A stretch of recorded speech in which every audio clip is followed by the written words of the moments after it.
ಶ್ರೀ ಗುರುಭ್ಯೋ ನಮಃ. ನಮಸ್ಕಾರ ಸ್ನೇಹಿತರೆ, ನನ್ನ ಯೂಟ್ಯೂಬ್ ಚಾನಲ್ಗೆ ನಿಮ್ಮೆಲ್ಲರಿಗೂ ಆಧಾರದ ಸ್ವಾಗತ. ನೀನು ಮುಂದಿನ ವಾರ ಶಿವರಾತ್ರಿ ಬರ್ತಾಯಿದೆ ಸ್ನೇಹಿತರೆ.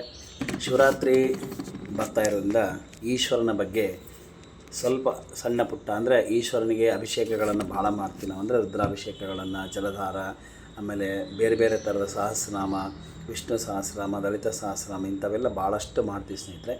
ಹಾಗಾಗಿ ಇಲ್ಲಿ ಏನಂತಂದರೆ, ಈ ಶಿವರಾತ್ರಿಯಲ್ಲಿ ನಾವು ಕೆಲವೊಂದು ಅಭಿಷೇಕಗಳನ್ನು ಮಾಡೋಂಥ ಪ್ರತಿನಿತ್ಯ ಅಥವಾ ವಾರ ಸೋಮವಾರ ಮಾಡೋದ್ರಿಂದ ನಮಗೆ ಏನೆಲ್ಲ ಪ್ರಯೋಜನ ಸಿಗುತ್ತೆ ಅಂತ ಒಂದು ಸಣ್ಣ ಮಾಹಿತಿ ಹೇಳ್ತೀನಿ ಸ್ನೇಹಿತರೆ.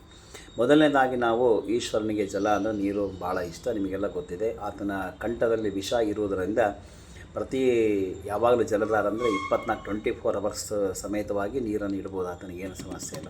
ಹಾಗೆ ಜಲಧಾರ ಮಾಡಿದರೆ ಏನಪ್ಪ ಅಂದರೆ ಮನಸ್ಸಿಗೆ ಒಂಥರ ನೆಮ್ಮದಿ, ಶಾಂತಿ ಸಿಗುತ್ತೆ. ಹಾಗೂ ನಮ್ಮ ಯಾವಾಗಲೂ ಈ ಮನಸ್ಸು, ದೇಹ ಅಂತಕ್ಕಂಥ ಮೆದುಳು ಅಂತಕ್ಕಂಥ ಚೆನ್ನಾಗಿ ವರ್ಕ್ ಮಾಡುತ್ತೆ ಅಂತ ನಾನು ಹೇಳಬೇಕಾಗ್ತದೆ. ಇನ್ನು ಎರಡನೇದಾಗಿ ಹಾಲಿನ ಅಭಿಷೇಕ. ಹಾಲು ಅಂದರೆ ಕ್ಷೀರ, ಅಂದರೆ ನಾವು ಲಕ್ಷ್ಮಿಗೆ ಸಂಬಂಧಪಟ್ಟಿದ್ದು ಅಂತ ಹೇಳ್ತೀವಿ. ಹಾಗಾಗಿ ಏನಂದರೆ ಇಲ್ಲಿ ಹಾಲಿನ ಅಭಿಷೇಕಗಳನ್ನು ಮಾಡಿದಾಗ ನಮ್ಮ ಮನಸ್ಸಿನಲ್ಲಿರುವ ಕೆಲವೊಂದು ಕಷ್ಟಗಳು, ದುಗುಡಗಳು ಹಾಗೂ ನಮ್ಮ ಏನೋ ಒಂದು ಕಾರ್ಯ ಅಂದ್ಕೊಂಡಿರ್ತೀವಿ, ಅವು ಆಗ್ತಾ ಇರೋದಿಲ್ಲ ಸ್ನೇಹಿತರೆ. ಹಾಗಾಗಿ ಏನಂದರೆ ಇವು ಕೂಡ ಬೇಗ ವರ್ಕ್ ಆಗಲಿಕ್ಕೆ ಚೆನ್ನಾಗಾಗುತ್ತೆ. ಅಂದರೆ ಏನಾಗುತ್ತೆ, ಈಗ ಈಶ್ವರನಿಗೆ ಹಾಲಿನ ಅಭಿಷೇಕ ಮಾಡಬೇಕು ಅಂತ ನಾವು ಹೇಳ್ತೀವಿ. ಅದನ್ನು ವಿಶೇಷವಾಗಿ ನಮ್ಮ ದೇವಸ್ಥಾನದಲ್ಲಿ ಪ್ರತಿ ವರ್ಷದಂತೆ ಈ ವರ್ಷ ಕೂಡ ಹೆಚ್ಚು ಕಡಿಮೆ 108 ಲೀಟ್ರ್ ಹಾಲು, ಅದಕ್ಕಿಂತ ಜಾಸ್ತಿ 105 ಲೀಟ್ರ್ ತನಕ ಹೋಗುತ್ತೆ ಸ್ನೇಹಿತರೆ, ಮಾಡ್ತೀವಿ ನಾವು.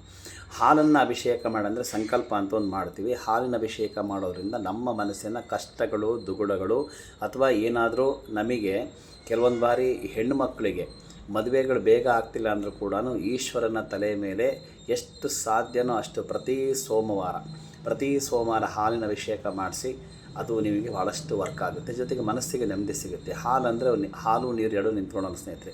ಹಾಗೆ ನಮ್ಮ ಮನಸ್ಸು ಭಾಳಷ್ಟು ಚಂಚಲವಾಗಿರುತ್ತೆ. ಅಂದರೆ ಹಾಲು ನಿಂತ್ಕೊಳ್ಳೋದಿಲ್ಲ, ನೀರು ನಿಂತ್ಕೊಳ್ಳೋದಿಲ್ಲ.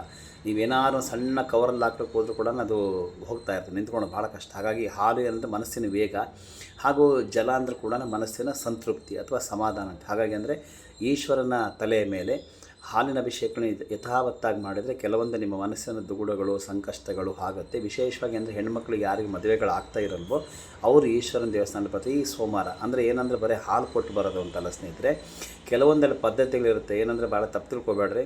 ಇಲ್ಲಿ ಏನಾಗುತ್ತೆ ಅಂದರೆ ಯಾರೋ ಹೇಳಿರಂತೇಳಿ ಹಾಲು ಕೊಡೋದಿಲ್ಲ, ಹಾಲು ಕೊಟ್ಟು ರಸೀದಿ ಬರೆಸ್ಬೇಕು. ಯಾಕಂದರೆ ದೇವಸ್ಥಾನದಲ್ಲಿ ಅದಕ್ಕೊಂದು ಪದ್ಧತಿ ಅಂತ ಇರುತ್ತೆ, ಒಂದಿಷ್ಟು ದಕ್ಷಿಣೆಗಳಂತ ಇರ್ತದೆ. ಅದನ್ನೆಲ್ಲ ಕೊಟ್ಟು ನೀವು ಮಾಡ್ಕೊಂಬಂದರೆ ಒಳ್ಳೆ. ಬರೀ ನಾವು ಹಾಲು ಕೊಟ್ವಿ ಅಂತಂದರೆ ಮಾಡಿದ ತಕ್ಷಣ ಸಂಕಲ್ಪಕ್ಕೆ ತೊಗೊಳೋದಿಲ್ಲ, ಸಂಕಲ್ಪ ಪರಿಪೂರ್ಣ ಮಾಡಿಸ್ಕೊಂಡು ತೊಗೋಬೇಕಾಗ್ತದೆ. ಹಾಲಿನ ಅಭಿಷೇಕ ಮಾಡೋದು ಇಷ್ಟ ಆಗುತ್ತೆ. ಜೊತೆಗೆ ಅಂದರೆ ಹೆಣ್ಮಕ್ಳಿಗೆ ಆಯುಷ್ ಆಗುತ್ತೆ, ಮುಖ ಸೌಂದರ್ಯ ಕೂಡ ಹೆಚ್ಚಾಗಿಸ್ತಿದ್ರು. ನೆಕ್ಸ್ಟ್ ಮೊಸರು ಅಂತಂದರೆ ನಮ್ಮ ಜೀವನದಲ್ಲಿ ಕೆಲವೊಂದು ಬಾರಿ ಅನಿರೀಕ್ಷಿತ ಘಟನೆಗಳಾಗುತ್ತೆ. ಕೆಲವೊಂದು ಬಾರಿ ಸುಖ, ದುಃಖ, ನೋವುಗಳು ಇವೆಲ್ಲ ಬರೋ ಸ್ನೇಹಿತರೆ.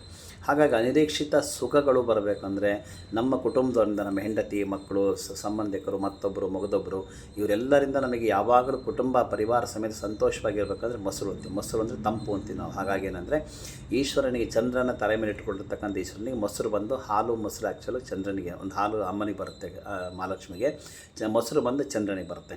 ಹಾಗಾಗಿ ಏನಂತಂದರೆ ಇಲ್ಲಿ ವಿಶೇಷವಾಗಿ ಸಂತೋಷ ಮತ್ತು ಆನಂದ ನಮ್ಮ ಜೀವನದಲ್ಲಿ ಯಾವಾಗಲೂ ಇರಬೇಕು. ಆಮೇಲೆ ನಮ್ಮ ದೇಹದಲ್ಲಿರ್ತಕ್ಕಂಥ ಅಂಗಾಂಗಗಳು ಸರಿಯಾಗಿ ಕೆಲಸ ಮಾಡಬೇಕಾದ್ರೆ ಮೊಸರು ಕೂಡ ಭಾಳ, ಅಂದರೆ ಈಶ್ವರನಿಗೆ ಆ್ಯಕ್ಚುಲಿ ನೈವೇದ್ಯ ಏನಂದರೆ ಮೊಸರನ್ನ, ಅಥವಾ ಅನ್ನಪೂರ್ಣೇಶ್ವರಿಗೆ, ಅಮ್ಮನಿಗೆ, ಪಾರ್ವತಿ ದೇವಿಗೆ ಇಷ್ಟ ಅಂದರೆ ಕೂಡ ಮೊಸರನ್ನ, ಭಾಳಷ್ಟು ಮೊಸರನ್ನು ಭಾಳ ಇಷ್ಟ. ಅಂದರೆ ಅಕ್ಕಿಯಿಂದ ಚಂದ್ರ, ಅದು ಜೀವಕಾರಕ. ಮೊಸರನ್ನು ಕೂಡ ತಂಪಾಗುತ್ತೆ. ಏನಂದರೆ ಆ ಅನ್ನವನ್ನು ಸೇವಿಸಿದಾಗ ಅದು ಮನಸ್ಸಿರ್ತಕ್ಕಂಥ ಒಂದು ನೆಮ್ಮದಿಯ ವಾತಾವರಣ ಹಾಗೂ ಎಲ್ಲ ಕುಟುಂಬದವರಿಂದ ಬರ್ತಕ್ಕಂಥ ಒಂದು ಶಾಂತಿ, ಸುಖ ಸಿಗುತ್ತೆ ಅಂತ ನಾವು ಹೇಳಬೇಕು. ಮೊಸರನ್ನು ಕೂಡ ಯಥಾವತ್ತಾಗಿ ಮಾಡ್ಬೋದು. ವಿಶೇಷವಾಗಿ ಏನಂತಂದರೆ ಬಾಡಿ ಎಕ್ಸಸ್ ಆಫ್ ಹೀಟ್ ಇರ್ತಕ್ಕಂಥ, ಪದೇ ಜ್ವರ ಬರ್ತಾ ಇರ್ತಕ್ಕಂಥವ್ರು, ಹೆಣ್ಮಕ್ಳಾಗಲಿ ಗಂಡ್ಮಕ್ಳು, ಅಂದರೆ ಪದೇ ಜ್ವರ ಬರ್ತಕ್ಕಂಥ ಹೆಣ್ಮಕ್ಳು, ಗಂಡ್ಮಕ್ಳು, ಯಾರಾದರೂ ಪರವಾಗಿಲ್ಲ, ಈಶ್ವರನ ದೇವಸ್ಥಾನದಲ್ಲಿ ಪ್ರತಿ ಸೋಮವಾರ ಅಥವಾ ನಿಮಗೆ ಯಾವಾಗ ಆಗುತ್ತೋ ಅವಾಗ ಹೋಗಿ ಒಂದು ಮೊಸರಿನ ಅಭಿಷೇಕ ಮಾಡಿಸಿ ಅದನ್ನು ಮೊಸರು ವಾಪಸ್ ಕೊಡ್ತಾರೆ. ಅದನ್ನು ತೊಗೊಂಬಂದು ನೀವು ಸೇವನೆ ಮಾಡಿದರೆ ಅಥವಾ ಮಜ್ಜಿಗೆ ಮಾಡಿಕೊಂಡ್ರೆ, ಅನ್ನಕ್ಕೆ ಹಾಕ್ಕೊಂಡ್ರೆ ಅದು ನಿಮಗೆ ಭಾಳಷ್ಟು ಒಳ್ಳೆಯದಾಗುತ್ತೆ ಅಂತ ಹೇಳ್ತೀವಿ. ನೆಕ್ಸ್ಟ್ ಬಂದ್ಬಿಟ್ಟು ತುಪ್ಪ ಏನು ಸ್ನೇಹಿತರೆ ಅಂದರೆ ಅಮ್ಮ ಅಂತೀವಿ ನಾವು. ವಿಶೇಷವಾಗಿ ಶುಕ್ರಗ್ರಹ ಅಂತ ಅಂದರೆ ದೇಹದಲ್ಲಿರ್ತಕ್ಕಂಥ ಶುಕ್ರ ಅಂದರೆ ಸ್ಪರ್ಮ್, ವೀರ್ಯ ಅಂತಲ್ಲ ಸ್ನೇಹಿತರೆ. ಶುಕ್ರ ಅಂದರೆ ಎಲ್ಲ ನರಗಳಿಗೆ ಕೊಡ್ತಕ್ಕಂಥ ಒಂದು ಶಕ್ತಿ ಅದು. ತುಪ್ಪ ಅಂದರೆ ಏನಪ್ಪ ಅಂದರೆ ನೀವು ನಂಬ್ತಿರ್ಬಿಡ್ತಾರೆ ಒಳ್ಳೆ ಕೊಲೆಸ್ಟ್ರಾಲ್ ಅಂತ ನಾವು ಹೇಳ್ತೀವಿ, ಡಾಕ್ಟರ್ಸ್ ಹೇಳ್ತಾರೆ. ಅಂದರೆ ತುಪ್ಪ ಜಾಸ್ತಿ ತಿನ್ನಬಾರ್ದು. ಬಟ್ ಹಾಗಲ್ಲದು. ತುಪ್ಪ ತಿಂದರೆ ಏನಾಗುತ್ತೆ, ವಿಶೇಷವಾಗಿ ಮಂಡಿ ನೋವು ಬರಲ್ಲ ಸ್ನೇಹಿತರೆ. ತುಪ್ಪಗಳಿಂದ ಮಂಡಿ ನೋವು ಬರೋದಿಲ್ಲ. ಹಾಗಾಗಿ ಏನಂದರೆ ನಾವು ದೇಹರ್ತಕ್ಕಂಥ ಅಂಗಾಂಗಗಳು ವಿಟಮಿನ್ ಇ ಆ್ಯಂಡ್ ಸಿ ಕೊರತೆ ಆದರೂ ಕೂಡ ನಾವು ತುಪ್ಪನ ನಿತ್ಯ ಅಡುಗೆಯಲ್ಲಿ ಅಥವಾ ಊಟದಲ್ಲಿ ಮತ್ತೊಂದು ಕಾರ್ಯಕ್ರಮದಲ್ಲಿ ಬಳಸ್ತೀವಿ. ಹಾಗಾಗಿ ಅಂದರೆ ಈಶ್ವರನ ತಲೆಯ ಮೇಲೆ ತುಪ್ಪವನ್ನು ಅಭಿಷೇಕ ಮಾಡೋದ್ರಿಂದ ನಮ್ಮದಿರತಕ್ಕಂಥ ಒಂದು ವಿಟಮಿನ್ ಇ ಆ್ಯಂಡ್ ಸಿ ಕೊರತೆ, ದೈಹಿಕ ಶಕ್ತಿ ಅಥವಾ ಮಾನಸಿಕ ಕುಗ್ಗುವಿಕೆ ಅಂತ ನಾವು ಹೇಳ್ತೀವಿ. ಅಂದರೆ ನಮಗೆ ಏನೂ ಆಗಲ್ಲ ಕೆಲಸದಿಂದ ಕೂತ್ಕೊಂಡಿರುತ್ತೆ. ಹಾಗೆ ಅಂದರೆ ದೇಹಕ್ಕೆ ಉತ್ತೇಜನ ಶಕ್ತಿ ಕೊಡ್ತಕ್ಕಂಥ ಒಂದು ವರ್ಧಕನೇ ತುಪ್ಪ ಅಂತೀವಿ. ಹಾಗಾಗಿ ಏನಂತಂದರೆ ಈಶ್ವರನ ತಲೆ ಮೇಲೆ ತುಪ್ಪವನ್ನು ಅಭಿಷೇಕ ಮಾಡೋದ್ರಿಂದ ನಮ್ಮ ಕೆಲವೊಂದು ಕಾರ್ಯಗಳು ಸಿದ್ಧಿ ಆಗುತ್ತೆ. ಆಮೇಲೆ ಕೆಲವೊಂದು ಬಾರಿ ಏನಾಗುತ್ತೆ ಅಂತಂದರೆ ಈ ತುಪ್ಪ ಅಂತಕ್ಕಂಥದ್ದು ಆಯುರ್ವೇದ, ಅದರಲ್ಲಿ ಭಾಳಷ್ಟು ನಾವು ಯೂಸ್ ಮಾಡ್ತೀವಿ. ಹಾಗಾಗಿ ನೀವು ತುಪ್ಪವನ್ನು ಅಭಿಷೇಕ ಮಾಡಿಸಿ ತೊಗೊಂಬಂದು ಅದನ್ನು ಬೇಕಾದ್ರೆ ನೀವು ಮನೆಯಲ್ಲಿ ಅಭಿಷೇಕ ಮಾಡಿದ ಮೇಲೆ ಅದನ್ನು ಪಾಯಸ ಮಾಡ್ಕೋಬೋದು. ಅಥವಾ ಇನ್ನೊಂದು ಏನಾಗುತ್ತೆ ಅಂದರೆ ಅಡುಗೆಗೆ ಬಳಸ್ಕೊಂಡ್ರೆ ಅದು ಕೂಡ ಒಳ್ಳೆಯದಾಗುತ್ತೆ. ಇಲ್ಲ ಅದು ಏನೂ ಮಾಡೋಕ್ಕಾಗಲ್ಲ ಅಂದರೆ ತುಪ್ಪನ ಅಭಿಷೇಕ ಮಾಡಿ ವಾಪಸ್ ತೊಗೊಂಬಂದರೆ ಅದನ್ನು ಕೂಡ ನೀವು ಆಹಾರಕ್ಕೆ ಮಿತಿ ಸೇವನೆ ಮಾಡ್ಬೋದು, ಏನು ತೊಂದರೆ ಇಲ್ಲ.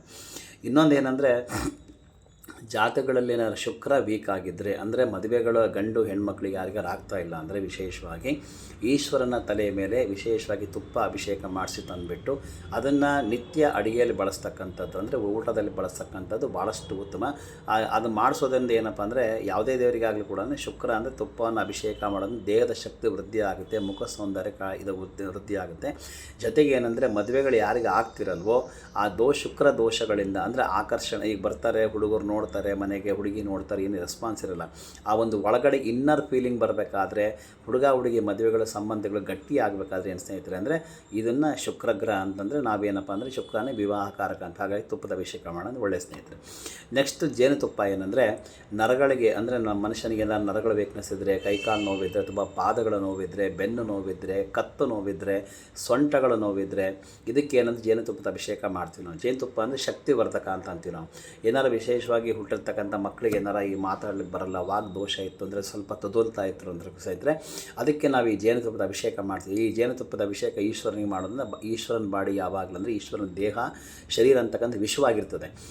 ಅಂದರೆ ಆತನ ದೇಹದ ಮೇಲೆ ಏನು ನಾವು ಅಭಿಷೇಕಗಳನ್ನು ಮಾಡಿಸಿ ತೊಗೊಂಡು ನಮ್ಮ ದೇಹಕ್ಕೆ ಸೇವನೆ ಮಾಡ್ತೀವೋ ನಮ್ಮ ದೇಹದ ವಿಷಯಗಳೆಲ್ಲ ಹೊರಗೆ ಹಾಕಿ ನಮ್ಮ ದೇಹ ಭಾಳಷ್ಟು ಉತ್ತಮವಾಗುತ್ತೆ, ಆರೋಗ್ಯಕರವಾಗುತ್ತೆ ಅಂತ ಇದನ್ನು ಪದೇ ಪದೇ ನಾವು ಹೇಳಬೇಕಾಗ್ತೈತೆ. ಹಾಗಾಗಿ ಜೇನುತುಪ್ಪನ ಅಭಿಷೇಕ ಮಾಡಿಸೋದ್ರಿಂದ, ಅದನ್ನು ಸೇವನೆ ಮಾಡೋದ್ರಿಂದ ನಮ್ಮ ನರಗಳಿಗೆ ವೃದ್ಧಿ ಆಗುತ್ತೆ, ರಕ್ತ ಸಂಚಾರ ಸುಗಮವಾಗುತ್ತೆ, ನಮ್ಮ ದೇಹದಲ್ಲಿ ಹೊಸ ಎನರ್ಜಿಗಳು ಕೂಡ ಬರೋ ಸ್ನೇಹಿತರೆ. ಹಾಗಾಗಿ ಇದನ್ನು ಕೂಡ ನಾವಿಲ್ಲಿ ಮಾಡ್ಕೊಳ್ಳೋಕ್ಕೆ ಅವಕಾಶ ಇದೆ ಸ್ನೇಹಿತರೆ. ಹಾಗಾಗಿ ಸ್ನೇಹಿತರೆ ಅಂದರೆ ಜೇನುತುಪ್ಪದ ಅಭಿಷೇಕ ಮಾಡೋದ್ರಿಂದ ಇಷ್ಟು ಒಳ್ಳೆಯ ಇದಾಗುತ್ತೆ. ಜೊತೆಗೆ ಏನಪ್ಪ ಅಂದರೆ ಈಶ್ವರನಿಗೆ ಜೇನುತುಪ್ಪದ ಅಭಿಷೇಕ ಮಾಡಲಿಕ್ಕೆ ಇನ್ನೂ ಒಂದು ಕಾರಣ ಏನಂತಂದರೆ, ನಮ್ಮ ದೇಹದಲ್ಲಿ ವಯಸ್ಸಾಗ್ತಾ ಮರವು ಜಾಸ್ತಿ ಆಗುತ್ತೆ ಸ್ನೇಹಿತರೆ. ಅಂದರೆ ಮರವು ಜಾಸ್ತಿ ಆದರೆ, ಕಿವಿಗಳು ಸರಿಯಾಗಿ ಕೇಳಿಸ್ತಾಗಿದ್ದರೆ, ಮನಸ್ಸಿಗೆ ಒಂಥರ ಯಾವಾಗಲೂ ಏನಾರ ಬೇಜಾರು ವಾತಾವರಣ ಇದ್ದರೂ ಕೂಡ ಆ ಜೇನುತುಪ್ಪದ ಅಭಿಷೇಕ ಮಾಡಿಸಿ ಈಶ್ವರನ ತಲೆ ಮೇಲೆ ಅದನ್ನು ತೊಗೊಂಡು ಸೇವನೆ ಮಾಡಿದರೆ ನಮ್ಮ ದೇಹ ಯಾವಾಗಲೂ ಆರೋಗ್ಯಕರವಾಗಿರುತ್ತೆ ಮತ್ತು ಶಕ್ತಿಯುತವಾಗಿರುತ್ತೆ.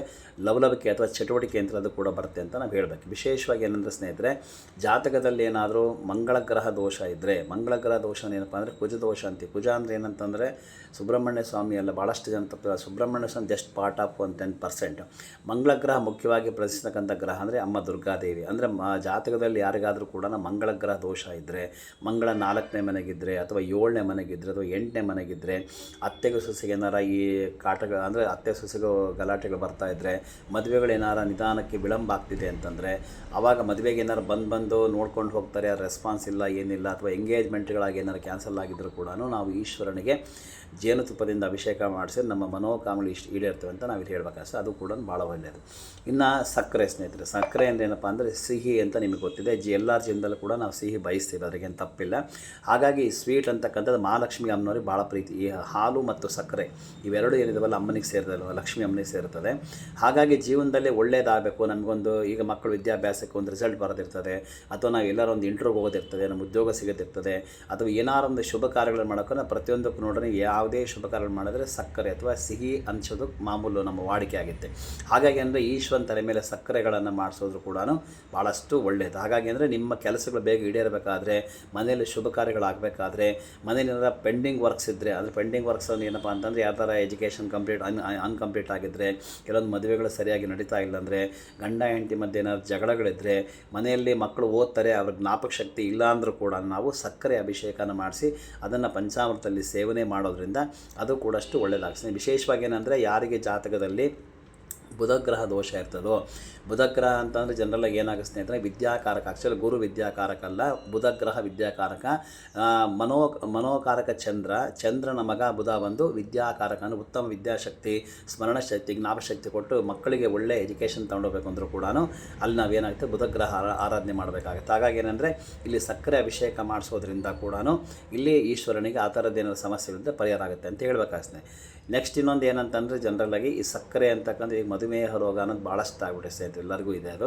ಹಾಗಾಗಿ ಏನಂದರೆ ವಿಶೇಷವಾಗಿ ಈಶ್ವರನ ತಲೆ ಮೇಲೆ ಅಂದರೆ ಗುರುಗ್ರಹ ಅಂತಂದ್ರೆ ಏನೋ ಒಂದು ಲೆಕ್ಕಕ್ಕೆ ದಕ್ಷಿಣಾಮೂರ್ತಿ ಅಂತಂತೀವಿ ನಾವು, ಅದು ಬರ್ತಕ್ಕಂಥ ಈಶ್ವರ. ಹಾಗಾಗಿ ಏನಂದರೆ ಈಶ್ವರನಿಗೆ ವಿಶೇಷವಾಗಿ ಸಕ್ಕರೆ ಅಭಿಷೇಕ ಅಥವಾ ಕಲ್ಲು ಸಕ್ಕರೆ ಅಭಿಷೇಕ, ಆಮೇಲೆ ಕೆಂಪು ಕಲ್ಲು ಸಕ್ಕರೆ ಅಭಿಷೇಕ ಇದನ್ನೆಲ್ಲ ಮಾಡಿಸಿ ಏನಂದರೆ ತೊಗೊಂಬಂದು ಸ್ವಲ್ಪ ಸೇವನೆ ಮಾಡ್ಬೋದು, ಏನೂ ಸಮಸ್ಯೆ ಇಲ್ಲ. ಹಾಗಾಗಿ ಖಾಲಿ ಇರ್ತಕ್ಕಂಥ ಅಂದರೆ ರುದ್ರದಲ್ಲಿ ಈ ರುದ್ರ ಮಂತ್ರಗಳನ್ನು ಹೇಳಿದಾಗ ಸ್ನೇಹಿತರೆ ಏನಾಗುತ್ತೆ ಅಂದರೆ, ಒಂದು ನೀವು ಅರ್ಥ ಮಾಡ್ಕೊಳ್ರಿ, ಇದನ್ನು ವಿಡಿಯೋ ಅದಕ್ಕೆ ಪೂರ ನೋಡ್ರಿ ಅಂತ ಹೇಳಿದೆ. ಯಾಕೆಂದರೆ ಈ ನಾವು ಶುಗರ್ ಇರ್ತಕ್ಕಂಥ ಪೇಷಂಟ್ಗಳಿದ್ದಾರಲ್ಲ, ಅವರಿಗೆ ಏನಾಗುತ್ತೆ ಅಂದರೆ ಅವರು ಸ್ವತಃ ಕಲಿತು ಹೇಳ್ಬೋದು. ಇಲ್ಲ ಅಂತಂದರೆ ಏನೋ ಊಟ ಮಾಡಿದ್ಮೇಲೆ ನಮ್ಮ ದೇಹದಲ್ಲಿ ಈ ಶುಗರ್ ಬರ್ಲಿಕ್ಕೆ ಕಾರಣವಾಗಿರ್ತಕ್ಕಂಥ ಕೆಲವೊಂದು ಏನೋ ಪ್ಯಾಂಕ್ರೆಟಿಸ್ ಅಂತ ಅಂತೀವಿ ನಾವು, ಅಂದರೆ ಕರಳು ಅಂತಕ್ಕಂಥ ಸರಿಯಾಗಿ ವರ್ಕ್ ಮಾಡದಿದ್ದಾಗ ಏನಾಗಿದೆ, ರುದ್ರ ಮಂತ್ರಗಳನ್ನು ಒಂದು ದಿವಸಕ್ಕೆ 2 ಸತಿ ಹೇಳ್ಕೊಂಡ್ರೂ ಕೂಡ ಆ ಒಳಗಡೆ ಕರಳು ಶುದ್ಧಿ ಆಗುತ್ತೆ. ಶುಗರ್, ಇನ್ಸುಲಿನ್ ಅಥವಾ ಡಯಾಬಿಟಿಸ್ 1 or 2 ಇರ್ತದೆ, ಅದು ಕೂಡ ಬ್ಯಾಲೆನ್ಸ್ ಇರಬೇಕಾಗ್ತದೆ. ಹಾಗಾಗಿ ಅಂದರೆ ಸಕ್ಕರೆ ಕಾಲು ಇರ್ತಕ್ಕಂಥ ಕೂಡ ದೇವರಿಗೆ ಈಶ್ವರನಿಗೆ ಸಕ್ಕರೆಯಿಂದ ಅಭಿಷೇಕವನ್ನು ಮಾಡಿಸಿ, ಸಕ್ಕರೆ ಅಥವಾ ಎಳ್ಳೀರು ಎರಡೂ ಮಿಕ್ಸ್ ಮಾಡಿಸಿದ್ರು ಕೂಡ ನಿಮ್ಮ ಸಕ್ಕರೆ ಅಂದರೆ ಮಧುಮೇಹ ಇರ್ತಕ್ಕಂಥ ಕಾಯಿಲೆ ನಿಜವಾಗ್ಲೂ ಕಂಟ್ರೋಲ್ ಬರುತ್ತೆ ಅಂತ ನಾವು ಹೇಳಬೇಕು. ಅದರಲ್ಲಿ ವಿಶೇಷ ರುದ್ರ ಮಂತ್ರನೇ ವಿಶೇಷವಾಗಿ ನಾವು ಹೇಳೋದ್ರಿಂದ ಅಥವಾ ಕೇಳೋದ್ರಿಂದ, ದೇವಸ್ಥಾನಗಳಲ್ಲಿ ಮಾಡಿಸೋದ್ರಿಂದ ಕೂಡ ಒಂದು ಸಕ್ಕರೆ ಕಾಯಿಲೆ ಅಂತಕ್ಕಂಥ ಕಂಟ್ರೋಲ್ಗೆ ಇರಬೇಕಂತ ಹೇಳೋ ಸ್ನೇಹಿತರೆ. ನೆಕ್ಸ್ಟ್ ಬಾಳೆಹಣ್ಣು ಅಂದರೆ ಇದು ಹಣ್ಣುಗಳಿಗೆ ರಾಜ ಅಂತೀವಿ. ಅಂದರೆ ಗಣಪತಿಗೆ ಭಾಳ ಇಷ್ಟವಾಗಿರ್ತಕ್ಕಂಥದ್ದು. ಮರದ ಮೇಲೆ ಅಂದರೆ ನೆಲದಿಂದ ಭೂಮಿಯಿಂದ ಮೇಲೆ ಬೆಳೀತಕ್ಕಂಥ ಒಂದು ಹಣ್ಣು ಅಂದರೆ ಅದನ್ನು ಬಿಟ್ಟರೆ ತೆಂಗಿನಕಾಯಿ ಸ್ನೇಹಿತರೆ. ಆ ತೆಂಗಿನಕಾಯಿ ಕೂಡ ನಾವು ಈಶ್ವರ ನೋಡೋದು ಎಲ್ಲ ವಿಡಿಯೋದಲ್ಲಿ ಹೇಳಿದ್ದೀನಿ ನಾನು. ಅಂದರೆ 3 ಕಣ್ಣು ಇರ್ತಕ್ಕಂಥದ್ದು, ಹೊರಗಡೆ ಭಾಗ ಈಶ್ವರ, ಒಳಗಡೆ ಕೊಬ್ಬರಿ ಇರ್ತಕ್ಕಂಥದ್ದು ಪಾರ್ವತಿ ಅಂದರೆ ಗೌರಿ ಅಮ್ಮ ಅಥವಾ ಚಂದ್ರನ ಸಮೇತವಾಗಿ, ನೀರು ಬಂದು ಗಂಗೆ ಅಂತೇಳಿ. ಹಾಗಾಗಿ ಏನಂದರೆ ಇಲ್ಲಿ ಎಳನೀರು ಅದು ಕೂಡ ದೇವ್ರ ತಲೆ ಮೇಲೆ ಹಾಕ್ತಾನೆ. ಆ ಎಳನೀರು ಕೂಡ ಈಶ್ವರನ ಸ್ವರೂಪನ ಅಂತ ನಾವು ಹೇಳಬೇಕಾಗತ್ತೆ.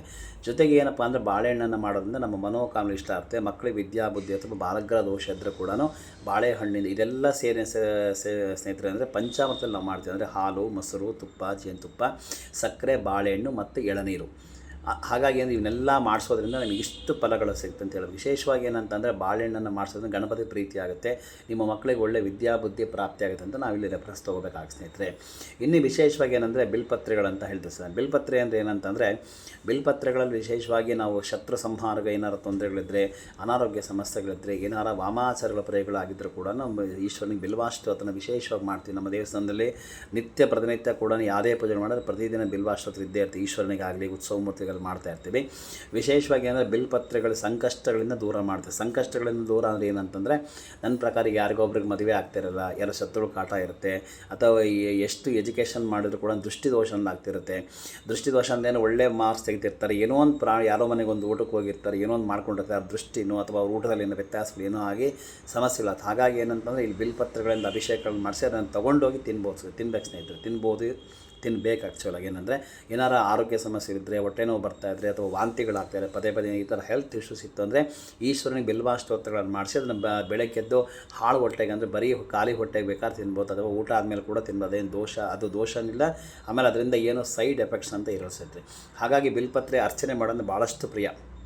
ಅದು ಈಶ್ವರನಿಗೆ ತ್ರಿದಳಂ ತ್ರಿಗುಣಾಕಾರಂ ತ್ರಿನೇತ್ರಂಚ ತ್ರಿಯಾಯುಧಂ ತ್ರಿಜನ್ಮ ಪಾಪ ಸಂಹಾರಂ ಏಕಬಿಲ್ವಂ ಶಿವಾರ್ಪಣ. ಅಂದರೆ 3 ಥರದ ಇರ್ತಕ್ಕ ಬ್ರಹ್ಮ ವಿಷ್ಣುಮಯ ಸ್ವರೂಪ ಆಗಿರ್ತಕ್ಕಂಥ ಬಿಲ್ವಪತ್ರೆ, ಅದರಿಂದ ಸರ್ವ ಸಂಕಷ್ಟಗಳು ನಾಶವಾಗುತ್ತೆ. ಆಗ 3 ಜನ್ಮದ ಪಾಪಗಳು ಕೂಡ ಒಂದು ಬಿಲ್ಪತ್ರೆ ತಲೆಗಪ್ಸ ಅಂದರೆ ಅಷ್ಟು ಪಾಪಗಳು ಪರಿಹಾರ ಆಗುತ್ತೆ ಅಂತ ನಾವು ಹೇಳಬೇಕಾಗ ಸ್ನೇಹಿತರೆ. ಹಾಗಾಗಿ ಇಷ್ಟು ಇರುತ್ತೆ. ಇನ್ನು ಪುಷ್ಪಗಳಂದರೆ ನಮ್ಮ ಮನೋಕಾಮನೆ ಅಂದರೆ ಇವು ಬಿಡಿ ಹೂಗಳನ್ನು ಅಥವಾ ಹೂವಿನ ಅಲಂಕಾರ ಮಾಡೋದ್ರಿಂದ ಈಶ್ವರನಿಗೆ ಏನಂದರೆ ನಮ್ಮ ಮನಸ್ಸಿನ ಆಸೆಗಳು ಬೇಗ ಈಡೇರಲಿಕ್ಕೆ ನಾವು ಇದನ್ನು ಮಾಡಬೇಕಾಗ್ತದೆ. ಪ್ರತಿ ನಿತ್ಯ ಏನಪ್ಪ ಅಂತಂದರೆ ಈಶ್ವರನಿಗೆ ಅಭಿಷೇಕ ಅಲಂಕಾರಗಳು ಯಾಕೆ ಮಾಡ್ತಾರೆ, ಪ್ರತಿಯೊಬ್ಬರು ಯಾರು ಸೇವಕರು ಇದ್ದೇ ಇರ್ತಾರೆ, ಮಾಡಿಸ್ತಿರ್ತಾರೆ. ಅವ್ರು ಏನೋ ಆಸೆಗಳು ಬೇರೆ ಥರ ಇರ್ತದೆ. ಅಂದರೆ ಒಬ್ಬರಿಗೆ ಮದುವೆಗೆ, ಒಬ್ಬರಿಗೆ ವಿದ್ಯಾಭ್ಯಾಸಕ್ಕೆ, ಒಬ್ಬರಿಗೆ ಆರೋಗ್ಯಕ್ಕೆ, ಒಬ್ಬರಿಗೆ ಉದ್ಯೋಗದಲ್ಲಿ ತೊಂದರೆ, ಏನೋ ಪ್ರತಿಯೊಂದೂ ನಾವು ಒಂದು ದಿವಸ ನಿತ್ಯ ನೋಡ್ತಾ ಇರ್ತೀವಿ ಸ್ನೇಹಿತರೆ. ಹಾಗಾಗಿ ಅಂದರೆ ಇಷ್ಟು ಅಭಿಷೇಕಗಳು. ಇದು ಮುಗಿದ ಮೇಲೆ ಏನೋ ಜಲಧಾರ ನಿಮಗೆ ಗೊತ್ತಿದೆ. ಹಾಗೆ ಅಲಂಕಾರಗಳು, ಮಂಗಳಾರತಿಗಳು, ಬಿಲ್ವಾಷ್ಟೋತ್ತರ, ಮಂತ್ರ ಪುಷ್ಪ ಅಂದರೆ ಪುಷ್ಪಾರ್ಚನೆ ಅಂತ ಮಾಡ್ತೀವಿ. ಪುಷ್ಪಾರ್ಚನೆ ಏನಪ್ಪ ಅಂದರೆ ಮಂತ್ರಗಳಿಂದ ಹೇಳಿದಾಗಲ್ಲಿ ಏನಾಗುತ್ತೆ, ಅಯನ ಸಂವತ್ಸರ ಅಂದರೆ ಬರೀ ನಮಗೋಸ್ಕರ ಅಂತ ಇಲ್ಲ ಸ್ನೇಹಿತರೆ. ಆ ಮಂತ್ರ ಪುಷ್ಪಗಳನ್ನ ಹೇಳಬೇಕಾದ್ರೆ ಹೇಳಬೇಕಾದ್ರೆ ಒಂದು ಚಂದ್ರ, ಅಗ್ನಿ, ವಾಯು ಅಂದರೆ ಅಷ್ಟದಿಕ್ಪಾಲಕರು, ನಕ್ಷತ್ರ, ರಾಶಿ ಮಂಡಲ ಹಾಗೂ ಭೂಮಿ, ಆಕಾಶ ಸಮೇತವಾಗಿ ಅಂದರೆ ಒಳ್ಳೆ ಜನರಿಗೆ ಮಳೆ ಆಗಲಿ ಅನ್ನೋದಕ್ಕೆ ಅದು ಅಗ್ನಿ ಅಂದರೆ ಒಂದು ಮಂತ್ರ ಪುಷ್ಪ ಅಂತಿದೆ, ಅದನ್ನು ನಾವು ಹೇಳ್ತೀವಿ. ಹಾಗಾಗಿ ಇದನ್ನು ಹೇಳಿ ಲಿಂಗಾಷ್ಟಕ ಅಂತ ಕೊನೆ ಹೇಳ್ತೀವಿ. ಲಿಂಗಾಷ್ಟಕ ಏನಪ್ಪ ಅಂದರೆ ಈಶ್ವರನ ಒಂದು ಗುಣವರ್ಧನೆ ಅಂದರೆ ಏನಂತಂದ್ರೆ ಈಶ್ವರನ ಹೊಗಳೋದು, ಅಂದರೆ ಆತನ ಹಿಂಗಿದ್ದಾನೆ, ಆತ ಏನೇನು ಮಾಡಿದ್ದಾನೆ, ಆತನ ಸಾಧನೆಗಳೇನಂತ ನಾವೇನು ಹೇಳ್ತೀವಿ ಸರ್. ಹಾಗಾಗಿ ಈಶ್ವರನಿಗೆ ನಾವು ಜೀವಂತವಾಗಿರೋ ತನಕ ಎಷ್ಟು ಸಾಧನೆಗಳನ್ನು ಎಷ್ಟು ವರ್ಣನೆ ಮಾಡೋದು ಸಾಧ್ಯ. ಯಾಕಂದರೆ ಅಷ್ಟು ಆತ ನಮ್ಮ ಜೀವನದಲ್ಲಿ ಮನೋಕಾರಕ ಅಂದರೆ ಮನಸ್ಸಿನ ನೆಮ್ಮದಿಗಳನ್ನು ಮನಸ್ಸಿಗೆ ಹೇಳ್ತಕ್ಕಂಥ ಮನೋಕಾರಕ, ವಾಕ್ಕಾರಕ ಅಂತೀವಿ. ಅಂದರೆ ನಮ್ಮ ಒಬ್ಬರಿಗೆ ಮನಸ್ಸಿಗೆ ಹೇಳ್ತಕ್ಕಂಥದ್ದು, ಒಬ್ಬರಿಗೆ ಬಯಸ್ತಕ್ಕಂಥದ್ದು, ಒಬ್ಬರಿಗೆ ಒಳ್ಳೆ ಕೆಲಸ ಮಾಡ್ತಕ್ಕಂಥದ್ದು, ಒಬ್ಬರಿಗೆ ಕೆಟ್ಟ ಕೆಲಸ ಮಾಡ್ತಕ್ಕಂಥದ್ದು, ಇದೆಲ್ಲ ಮನಸ್ಸಿನ ಒಳಗಿಂದ ಬರಬೇಕು, ಆತ ಮನೋಕಾರಕ ಅಂತ. ಹಾಗಾಗಿ ಅಂದರೆ ಆತನ ಸ್ಥಾನ ಇದೆ. ಜೊತೆಗೆ ನಮಗೆ ಸಾವು ಕೊಡತಕ್ಕಂಥ ಭಗವಂತ ನಿಜವಾಗಲೂ ಅವನೇನೆ. ಹಾಗಾಗಿ ಆತನ ಇಷ್ಟು ಪೂಜೆಗಳನ್ನು ಮಾಡೋದ್ರಿಂದ ನಮ್ಮ ಎಷ್ಟೋ ಕಷ್ಟಗಳನ್ನು ನಾವು ಪರಿಹಾರ ಮಾಡಬೇಕು ಅಂತ ಹೇಳಬೇಕಾಗ್ತದೆ. ಹಾಗಾಗಿ ಅಂದರೆ ಈ ಶಿವರಾತ್ರಿ ಇರೋದ್ರಿಂದ ಇಷ್ಟೊಂದು ಯಾರೋ ಭಾಳಷ್ಟು ಜನ ನಮ್ಮ ಕ್ಲೈಂಟ್ಸ್ ಕೇಳಿದ್ರಿಗಾಗಿ ನನಗೆ ಸ್ವಲ್ಪ ಸಮಯದ ಅಭಾವ, ಪೂಜೆಗಳು ಭಾಳ ಇರುತ್ತೆ ನನಗೆ, ಹೀಗಾಗಿ ಅದರಲ್ಲೂ ಸ್ವಲ್ಪ ಟೈಮ್ ಮಾಡ್ಕೊಂಡು ಮಾಡಿದ್ದೀನಿ. ಈ ವಿಡಿಯೋನ ಸದುಪಯೋಗ ಮಾಡಿಕೊಂಡ್ರೆ ಶಿವರಾತ್ರಿ ಬರ್ತಾಯಿದೆ ಮುಂದಿನ ಭಾನುವಾರ. ಎಲ್ಲರೂ ಈಶ್ವರನಿಗೆ ವಿಶೇಷ ಪೂಜೆಗಳನ್ನು ಮಾಡಿಸಿ ನಿಮ್ಮ ಮನೋಕಾಮನೆ ಇಷ್ಟಗಳನ್ನು ಈಡೇರಿಸ್ಕೊಳ್ರಿ. ಭಗವಂತ ನಿಮ್ಮ ಜೀವನದಲ್ಲಿ ಒಳ್ಳೆ ಆಯುಷ್ ಆರೋಗ್ಯ ಕೊಟ್ಟು ನಿಮ್ಮ ಕುಟುಂಬನ ಕಾಪಾಡಲಿ ಅಂತ ಮತ್ತೊಮ್ಮೆ ಈಶ್ವರನ ಪ್ರಾರ್ಥನೆ ಮಾಡ್ಕೊತ ಈ ವಿಡಿಯೋ ಮುಗಿಸ್ತಾ ಅನಿಸಿದೆ. ನಮಸ್ಕಾರ.